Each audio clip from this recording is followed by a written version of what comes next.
Welcome back. We're here to talk about Saturday's Premier League match between Norwich and Stoke. We'll start with the visitors. They came from 2 behind against Tottenham Hotspur last time out.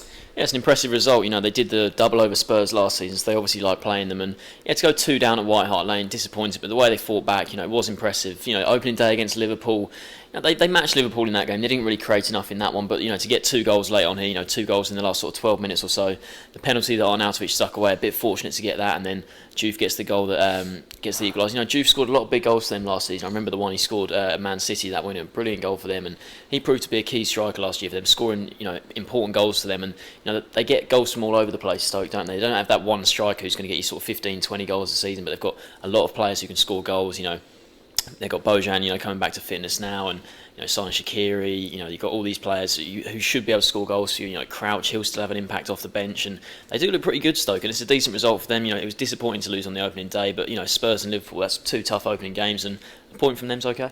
Yeah, it has been a tricky start to the season. I think for Stoke, as well as the fixtures, I think in terms of how the team's going to gel, it's only going to get better for them this season. I see them being quite a force. Obviously, as you mentioned, they got Shaqiri coming in. He was suspended for that match against Tottenham, but he's available again now. Whether he plays from the start remains to be seen, but he's certainly a major coup for them. He's a fantastic player. It wasn't long ago that some of the top clubs in England, the likes of Liverpool, were going after him, and he showed at the World Cup what he can do. He scored a hat-trick at the World Cup. He's a very good player, and if they got him and Bojan, who, as you mentioned, coming back to fitness, is in contention for this weekend.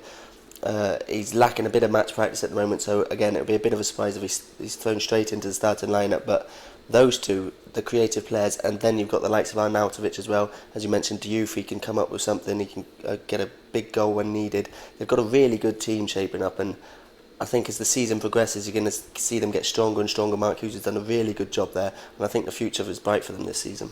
So I think at the back is where they've got to just look out at the back, because Shawcross is still out for about 2 months, and his absence will be felt. But you look at their fixtures coming up. They've only got 2 out of their next 9 games. Only 2 teams who finished in the top half last season. So a really nice run of fixtures coming up. Really tough start against Spurs and Liverpool, but the fixtures do get better. And if they are going to sort of push, we've sort of said they might be one of the teams to maybe break into the top 6 and upset Spurs or Liverpool potentially. And one thing they've certainly got to sort out is their away form. They haven't won away from home in the Premier League since February, a run of 6 games, and if they're really going to sort of push towards the top 6 and maybe breaking up that sort of cluster of teams that you'd always expect to be there, that's where they need to improve, getting away results, because at the Britannia they always do tend to do pretty well. So here's a chance against a Norwich team who are expected to be down at the bottom to get that break that away duck.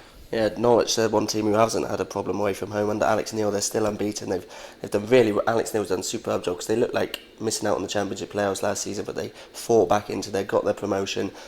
Home form, we always think, is pretty key for a newly promoted side. They want to make their home stadium a fortress and make it really hard for opposition teams, but they have generally been better on the road. They won against Sunderland 3-1. You've got to take that with a pinch of salt, considering how bad Sunderland have been so far this season. Some of the defending was absolutely woeful from them, but Norwich still had to finish their chances. They had 2 defenders, and Redmond again on the score sheet, 2 and 2 for him now. So it's been a really positive start to the season for them. They were unfortunate not to get something out of the Palace game. They had that Cameron Jerome disallowed goal. They had penalty turned down as well. So they've only got 1 win out of 2, but it's been a promising start to the season for them, and they'll fancy their chance of getting something against Stoke, because you'd put them at sort of similar level to Palace, and they play very well against Palace, so they'll become optimistic going into this match. Certainly. You mentioned where the goals came from against Sunderland. Russell Martin, Stephen Whittaker, both defenders, they're not going to come up with goals that often. I mean, Whittaker's finish, that was a great finish from him across goal, and Redmond will come up with goals. He had a great year last year in the Championship for Norwich, creates loads of chances. He came up to the Premier League when Norwich were last there, did struggle to adapt, but he's still so young. England under-21 international, he'll score goals, but I think the big thing for them is either getting one of their strikers firing on form, or signing another striker, because Cameron Jerome scored big goals for them towards the back end of last season. Gary Hooper is a good finisher, but he doesn't really offer you too much else, and he did so well with Celtic, Gary Hooper, but that was against worse defences where he was given more chances. He's not going to get that many chances. Lewis Grabban hasn't really stepped up to the Premier League, and now I see they've been linked with Wolves striker Benik Afobe, who only joined Wolves in January. He'd been on loan in League One from Arsenal with MK Dons, and went to Wolves in January and did absolutely brilliantly. He's a great striker, and I think if they did go for Afobe, I've seen potentially tabled a big money bid for him. I think that would be a good move, because they certainly need someone who is going to guarantee you at least double-figure goals. And the way Afobe's been playing for Wolves, he's already got 2 this season, 2 and 3 games for Wolves this season. So the way he's playing, I think he certainly could be a great signing. Norwich have got quite a good record against Stoke over the years. Which way do you see this one going? Yeah, I think this is a really tough game to call, actually. I think Stoke, they'll certainly be keen to get their first win. It's been a really tough start for them, whereas Norwich, like you say, have been better on the road, under Alex Neil. And I think I'm just going to side with Stoke here. I'm going to go for a 2-1 away win. Yeah, on paper this is probably Stoke's easiest game of the season so far, but I think Norwich, the way they've started the campaign, they've played really well in both games as well. They've won one, lost one, but they played really well in both.